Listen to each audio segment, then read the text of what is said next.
I write in a forest. I go into this forest to listen.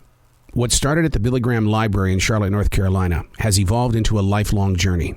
Something is always moving through me. It's my calling. These aren't my words. These are the lyrics from Billy's Forest.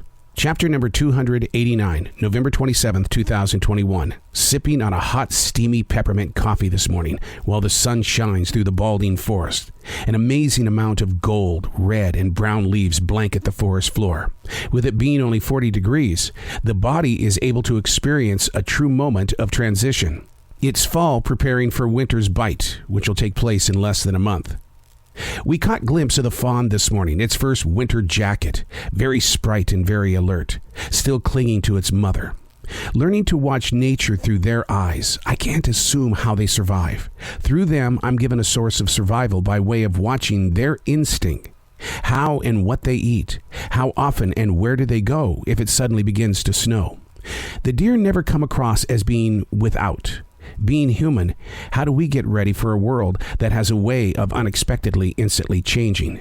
Learning from nature, the birds with the way that they build their nests, the timid chipmunks constantly collecting, and each have changed in color, darker, heavier. And I'm sitting here with no hair on my arms and legs. Preparing for those unexpected changes. Sure, I could instantly bring up the lockdown for COVID-19, March of 2020.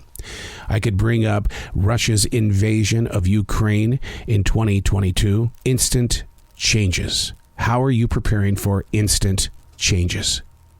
Is it something that you really can prepare for? My mother used to tell me all the time, save it for a rainy day. In other words, collect your pennies, your nickels, your dimes, your quarters. Save it for a rainy day.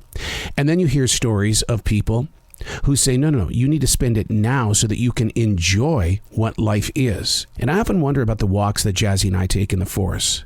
We savor the moment of now to be able to hear the birds singing, catch the scent of the flowers during the spring months, to sit there and watch the clouds as they move, to feel the breeze as it guides up against me, and I want it to move through me so it can drop off seeds. And it's always very fascinating to me on the left side of the path. There is a bee's nest. We'll stop, we'll stare, we'll laugh.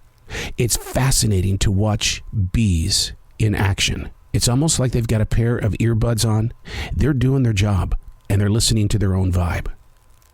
Being aware, being ready for what unexpectedly comes. I never want to be in that position, but there's nothing we can do about it. We don't write the book of love. We write only what's in our now.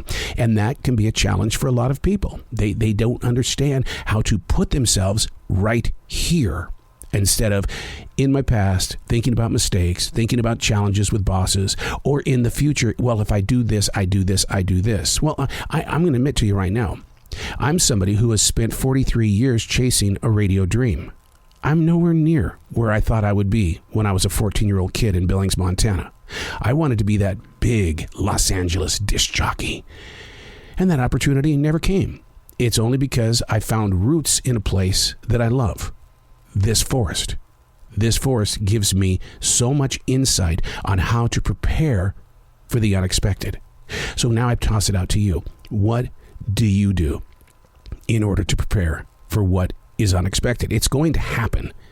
We just don't know how to really prepare for the uncertainty of what will happen. Listening to the wind is what I've always said. And in that wind, there are seeds that prepare you for the unexpected. The question is, do you accept them or do you push them away because you want to follow your way? I'm Errol. These aren't my words. These are the lyrics from Billy's Forest.